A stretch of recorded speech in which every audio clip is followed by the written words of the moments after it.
Paul Atreides is stranded on Arrakis with his mother. He's just won a ritual duel to the death and is now traveling with the Fremen to one of their sieges. His goal?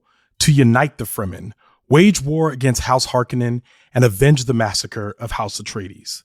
It's Dune Part Two. I'm Ronald Young Jr., and I'm leaving the theater.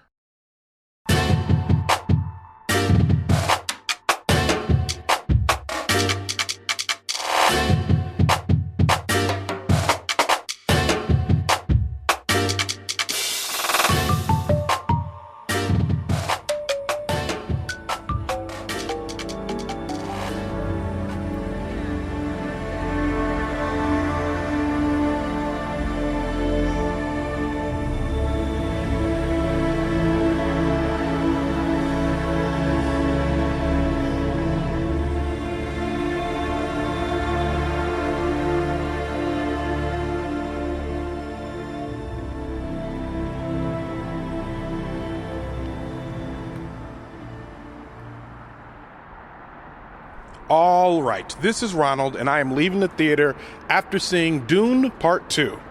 Dune Part Two, written by Jon Spaihts and Denis Villeneuve, directed by Denis Villeneuve, starring Timothee Chalamet, Zendaya, Rebecca Ferguson, Josh Brolin, Austin Butler, Florence Pugh, Dave Bautista, Christopher Walken, and Javier Bardem. And for a complete cast listing, as usual, you can check out the link in our show notes. I am not here alone. No, you're not. Ladies and gentlemen.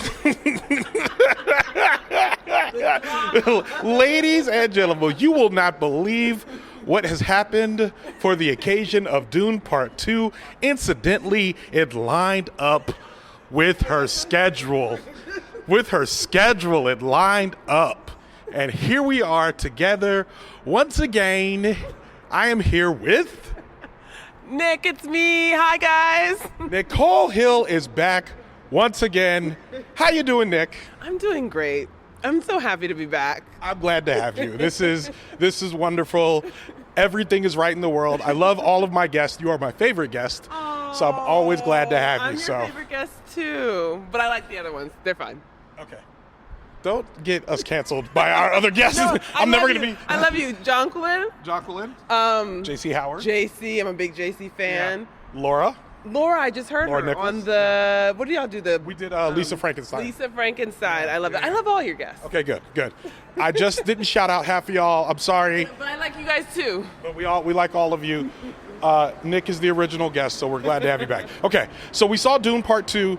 Nick, this is going to be interesting because you haven't seen Dune Part 1. I did not see Part 1. But I have, and it's funny because when I was watching it, I was thinking about you the entire time because I was like, there was several times I wanted to lean over and be like, that's not just happening. That's because of Part 1. I wanted to there was several times I wanted to tell you, and I only say that because, and I want to say this to everybody, if you have not seen Dune Part 1, I want you to know they don't give you anything in Dune Part 2. It's like, you better have seen the first one. It's not like a Marvel movie. I'm sitting there watching it, and I'm like looking around. I'm like, Nick, I'm going to have to explain this one to you. It's on Netflix. You should watch it because I think the setup, there's stuff that happens in this one that in terms of brutality that if you saw the first one, you'd be like, oh, okay, I get it.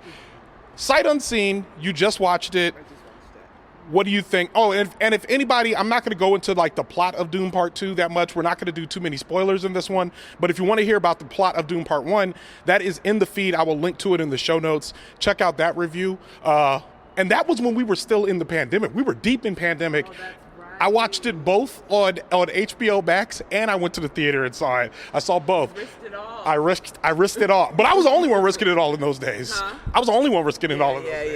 Yeah. So, anyway, what did you think of Dune Part 2? Stunning. I was stunned from start to finish. First of all, I mean, obviously, and everybody always talks about this, the cinematography is incredible. Denis knows what he's doing. Ooh, man. And he works with good people. And there's little odes to the 70s. I just kept seeing the way he was doing it. A lot of odes to, like Star Wars. If you love that sci-fi fantasy, space fantasy, he's paying beautiful homage while doing it his own way. Yeah. And then, a meditation on power. Yes.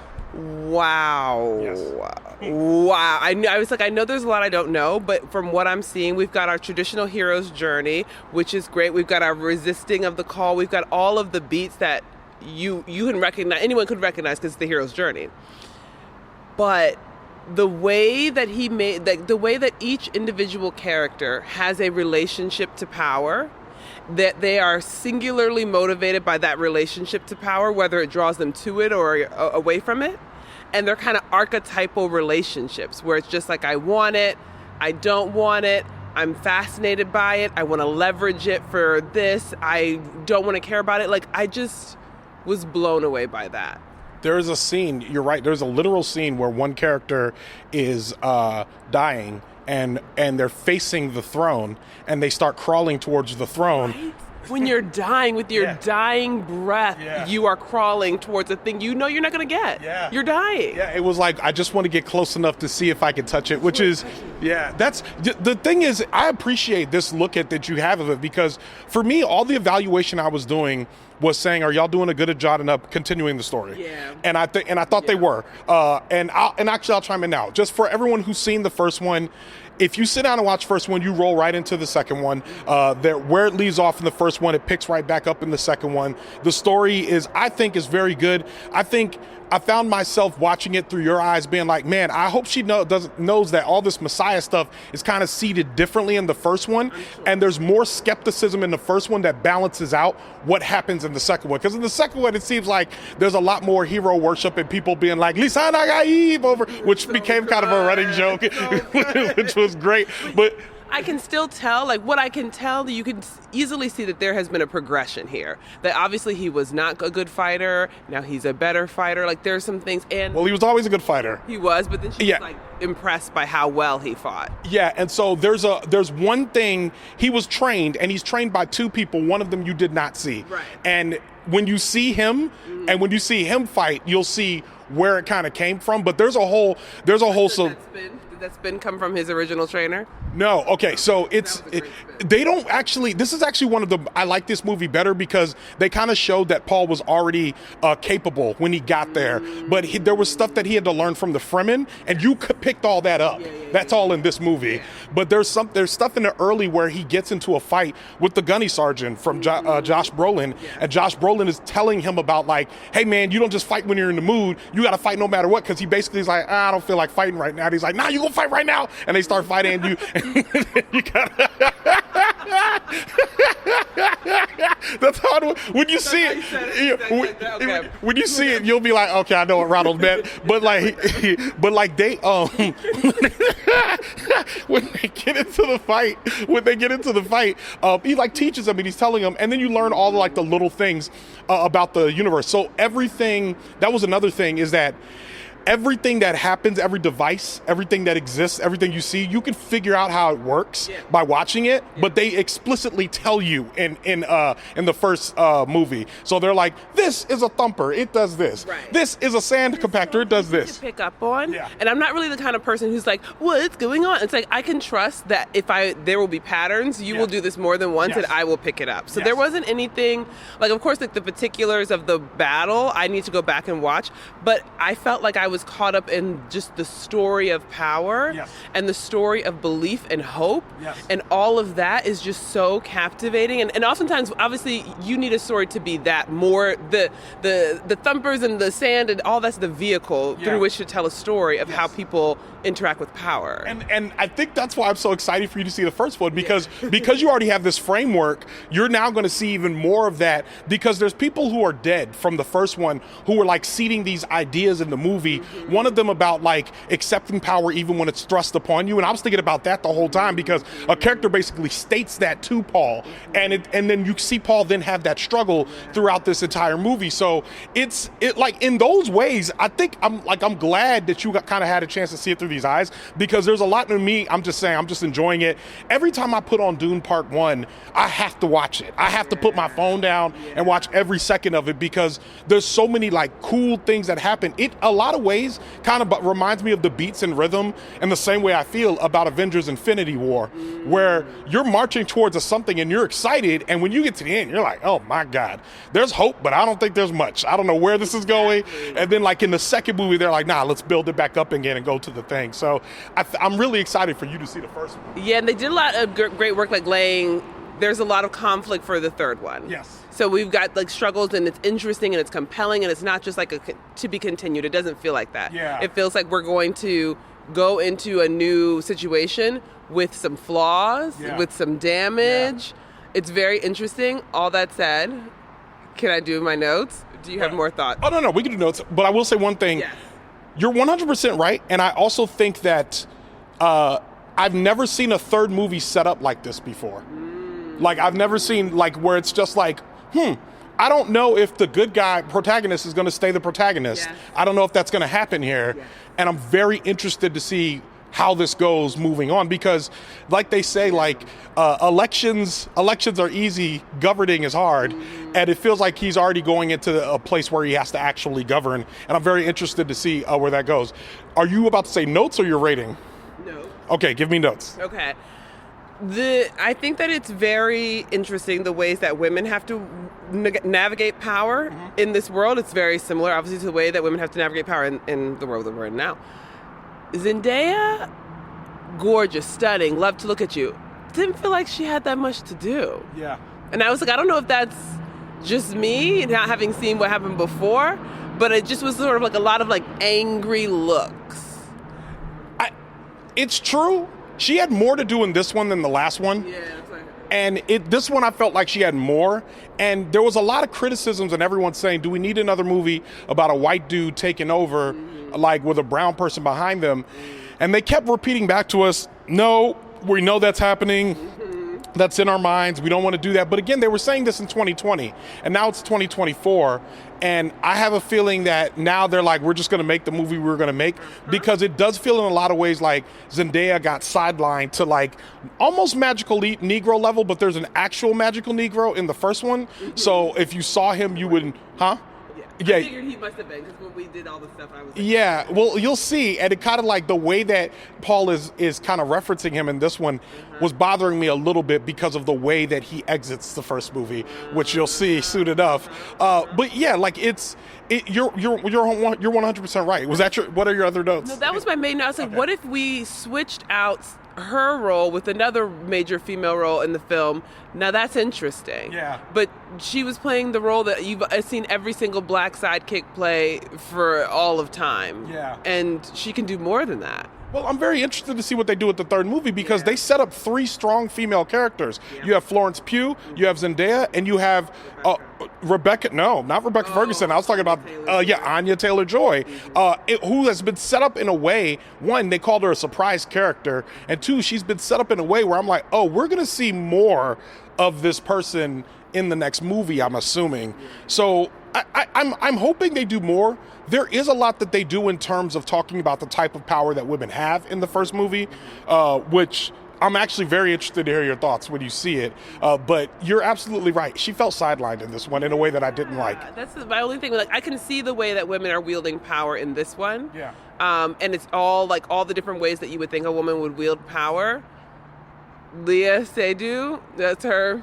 We did the interestingly worded discoveries that she made of Austin Butler. Remember when we were somebody in this movie is called sexually vulnerable. That's not what they meant. And I remember I turned to Nick and said, "You mean vulnerable sexually?" Yeah, that they meant vulnerable sexually, but then we were like, something else happens and we just turn to each other and go, sexually vulnerable.